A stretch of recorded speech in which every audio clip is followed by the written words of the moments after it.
Final ringing of the trade bell. I'm a bit sad that it's the last ring. It'll be proper trade radio from Monday. Sam Edmund for the Drain Man clears and relines without damage. Hello to you, Sam. Gerard, good morning to you. So your breakfast on trade radio with Kane. The volcano will be erupting on a daily basis, 7 till 9. Trade radio, can't wait for it. And then do the both of you slide into this slot afterwards? We do, and then the baton is picked up by the volcano, and then I take it from him about halfway through. It takes 2 to replace 1, you know that. So here's... I put out last calls for the creative minds. It's our last one. Damien from Strathmore, he's been sitting on a 6-club trade. Now, this is ever so slightly undermined by the fact that he's called Sam De Koning, Matt De Koning. But let's overlook that, shall we? Creative minds. Lukosius to Power, Houston to Saints, Sam De Koning to Carlton, Bailey Smith to Cats, Saints pick 10, Battle Compo to Dogs, Carlton 2025 first round to Suns, Cats lose to Koning, gain Bailey, Dogs lose Smith, gain pick 10, Power lose Houston, gain Lukosius, Saints lose pick 10, gain Houston, Suns lose Lukosius, gain Carlton 2025 first round from Damien from Strathmore. Wow. Well done, Damien. Well done, because that's the sort of mega trade that basically Adam Cooney has copyrighted on Trade Radio, the sort of stuff he puts hours and hours of work into, Damien. So love the text. I'm not sure, though, if I can pull you up on one thing that, and it's only a small thing. I don't think Dan Houston's bound for Moorabbin is the only issue I would have with that. But I love the creativity. How could you not? And Matt De Koning, yeah, well, we knew what he meant. Predictive text.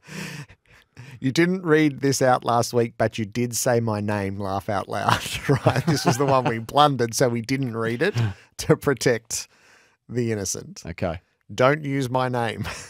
Take it to the bank. Zach Butters will be looking to return home at the end of next season. This is for family reasons, but the likelihood of Ken being removed as senior coach. If Ken goes, Zach will definitely go. Zach has met with Geelong twice this year and has spoken to Sam Power at the Dogs. There was talk the Dogs would look to trade Ugle-Hagan for Butters. This won't happen. It will be a free agency move. I like a good 12-monther as much as anyone. We're going to talk about Bailey Smith in a moment, and that's what it takes to move players of this calibre. So it would be easy just to dismiss that as the stuff of fantasy. I mean, his name has been bubbling around, particularly when it comes to a club based in the western suburbs of Melbourne. But, I mean, a lot of forecasting required for these sort of things. But safe to say it's going around, and this is what rival clubs have to do to get if he's going to leave. This is what it takes. They are 12, 24, 36-month operations in some respects to get players out of clubs of this calibre. All right, bit of lay of the land here on where we've been and where we're going. Maybe the big fish that have been hooked already. So just a reminder of the state of play. Tom Barras wants Hawthorn. Josh Battle wants Hawthorn. Alex Neil-Bullen wants Adelaide. Nick Haynes will get to the Blues. John Noble wants Gold Coast. So does Dan Rioli. Elliot Himmelberg as well. Perhaps Jack McRae to St Kilda. They're plotting a path out of the Western Bulldogs. Dustin Martin, well, big fish that have been hooked. I reckon Dusty's half on the hook. Does he like the bait? Do Gold Coast like the type of fish that he's become these days? All questions to answer. Jack Lukosius we'll talk about in a moment to Port Adelaide, Jack Darling to North Melbourne. And then I suppose there's the fish that are just dangling over the bait at the moment. Harry Perryman, big Collingwood fan as a kid, big Collingwood interest as an adult, but a big Port Adelaide offer as well. So he's still got a decision to make. Bailey Smith, again, we wait for Geelong. Jake Stringer as well. Will he be offered the bait that he would like to take? Desperately wants a bigger chunk than what Essendon are dangling over the edge of the boat. Ned Reeves as well is a ruckman we've mentioned from time to time, wants some opportunity. Jack Graham to West Coast via free agency. Ivan Soldo we put on the agenda last month. Jaden Laverde possibly to St Kilda. Liam Baker still hasn't decided. Most likely West Coast, but given the moving parts at the Eagles, you can understand why the information has been a little slow coming back the other way, and he wants some more answers on where things look there. Shea Bolton back to WA, Jack Martin perhaps, or is it Geelong? Luke Parker potentially North Melbourne. And just while we're on the subject of what may or may not happen, Riley Garcia is one we haven't spoken a lot about. Right. So I'm hearing interest from West Coast, and there's a 2-year offer for him to stay at the Dogs, but 2 years at the Eagles, who are and can obviously price out the Dogs. So a decision to make for Riley Garcia, I think he's still wrestling with as we sit here now in late September. So that's one to watch as well. Oh, great flow. Can I just chime in with a juicy trade piece of news that you might like? Yes. My brother is currently in Munich enjoying Oktoberfest and bumped into some friendly Australians. One happens to be Harry Perriman's brother. He went on to tell my brother while sinking a few beers that Harry will be joining the Pies and has toured the club, and that it's pretty much a done deal. Yeah, well, certainly midfield opportunity for Harry Perryman if he is to choose Collingwood. That's been part of the appeal. We mentioned he has got black and white background in terms of his support. And then, but at the same time, though, if he was choosing the offer, I think he'd take the Port Adelaide one, which is seismic. But absolutely Collingwood. We did mention them a few weeks ago on the Bell that they'd come to the table. So that's some of our favourite material. We like family Exotic links. location, family link, tour of the facilities. Set the scene well. Oh, that's whether it's true or not. I Just love got it. a great visual there of a nice sort of wit beer there, just as they were sitting back enjoying that one. Jack Lukosius, so the Gold Coast Tall yesterday nominated Port Adelaide. Now, the Power weren't always at the table there, Gerard, but once they were always going to be hard to beat. There's some worry at Port Adelaide about Todd Marshall's concussions and obviously the fact that Jack Lukosius is in the bridal party later this year of the Power captain, Connor Rozee, meant they're always in the box seat. And that relationship can't be overstated. I know we do from time to time, but there's a school of thought that Jack simply couldn't tell Connor that he wasn't going to be teammates with him. There's also the big contract. Now, he's got 2 years to run on a back-end deal at the Suns. I'm told worth more than $1 million a season, the way it's been structured, next year and the year thereafter. So I know 6 has been mentioned as the Power offer. I think it'll be 7. I think it'll be a 7-year contract in total. I know I can get stuck in the weeds of triggers and the like, but I think this is a 5-year deal on top of the 2 that he's owed. He's bypassing, or he would be bypassing, free agency. So I think he wanted another 5 on top of the 2 he had at the Gold Coast Suns. So this is a big investment from Port Adelaide to get Jack Lukosius across. But I'm thumbs down on the 7-year deal for Jack Lukosius. That is excessive. Too much. Yes, way too much. So just add a 3 on, make it 5 total, maybe. I mean, I think 5's at the high end. 7-year This is the landscape. Contracts are for game changers, therefore MVPs, therefore multiple best and fairest, therefore Brownlow medal challenges.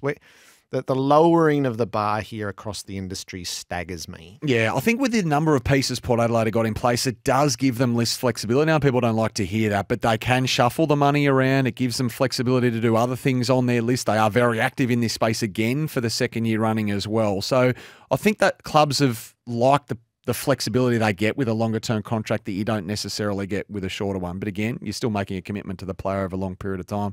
Isaac Cummings still hasn't decided between Adelaide and Port Adelaide. 4-year offers from both. This is a 50-50 proposition. So a lot of movement out of the Giants too. Wade Dirksen, we've spoken about, wants to get to Melbourne. That's confirmed. James Peatling has a 3-year offer to stay at the Giants. Now, it almost became gospel in recent times that he was set to stay at the Giants. That's certainly not the case. It's an option, but he hasn't taken that option yet. So this one's still to play out. I wouldn't shut the door on him at all about him moving at this stage out of the Giants. So they're busy as well.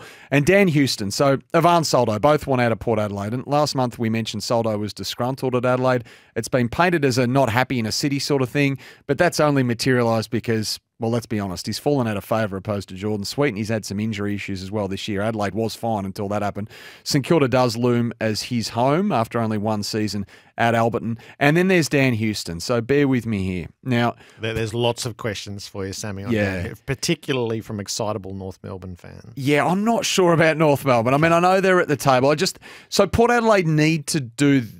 they need to do this piece of work probably to get the Jack Lukosius deal done. So a future first rounder might get it done for the Suns, given they've got to get Leo Lombard in as a prized academy pick. So this is Jack Lukosius. Gold Coast pick 12 has been up for grabs for ages. It's been in the shop window for a long time. So Carlton are the potential buy here, given Dan Houston's interest. Now, we speak about relationships. There's absolutely one with Dan Houston. Jack Silvani, speaking of bridal parties, very similar. There's the Michael Voss link as well. Not discounting North Melbourne, but you'd have Carlton front and centre here. Not to say that he's chosen one over the other at this stage. Now, we've spoken about how the Blues can get the deal done in the past. Perhaps the issue for them and Port is that clubs need to have 2 first-round picks over a 4-year period. The Power haven't had a first-round pick since 2021 with Josh Sinn. So the way the rules are written, at least, and there are always workarounds, are Port needing to get a first-rounder this year in for Houston, or is there a way around it? So this is why Carlton holding its pick 11 and wanting to take it to the draft and using a future to get Gold Coast pick 12 to pass on to Houston, for example, might be problematic.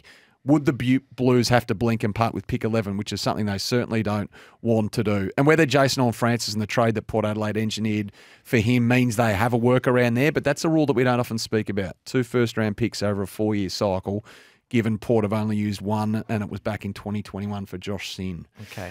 But yeah, Dan Houston, I mean, this is all to play out. Yeah, and there's a big queue. he's a big plank of the trade period, isn't he? Yep, absolutely. There's a flow-on effect with him as well, so we'll see how that plays out. What chance do you think something totally out of the blue? I always think there's a reasonable chance of that. Yes. I don't think we've seen everything at this stage. I'd like to think, and maybe this is just the trade period romantic in me, that I'd just like a big present to be wheeled out in front of the tree. One that I maybe haven't asked Santa for. Santa's just thought of me. I'd like that to materialise. All right. I think we can always dream of that, can't we? Okay. I'm going to three final texts All right. for you, Sam, to send you on your way. Sean and Nara. Media trade bell. Matthew Lloyd and Matthew Richardson to Fox Footy. Good on you, Sean. That's been doing the rounds. Has it? That's been doing the rounds. Absolutely. So, Sean, you might be onto something there. Oh, Sean. We should have put that in the bait section. I'm going to put that in my book. Mick. Family friends of Aaron Cadman's have mentioned 3 Victorian clubs that have been in contact with his manager about coming home. Oh, I'm sure. His family are all massive Pies fans. That's from Big Mick. I'd be shocked if there was only 3 that are reaching out, to be honest. And then Cam from Churnside Park has gone with Harley Reid moving to Carlton to be closer to his girlfriend. Fantasy. Haha. All right, well, that's a long-term thing, right? We're speaking about how long-term the Zach Butters and that are. The Harley Reid's another layer again. So the 3-year initial contract until, and if he resigns at West Coast, that will rage on. Yeah. That is going to be so fascinating to see how the next 12 to 24 months go with him, for sure. All right. I'll read one more because there's a lot of people who have asked. Sam DeConey. Yeah. Any chance Sam DeConey... It's the same question as last week. I've Any asked the chance question. he ends up as part of the trade discussion? I've asked the question to those who would look after him in this space, and they say there is no world that he's involved in any trade in this trade period. I can't convey it any clearer. That's what I've been told. Things might change, but that's where it sits. I love the trade bill. I'm going to miss it too, Gerard, immensely. Sam, thank you. Cheers.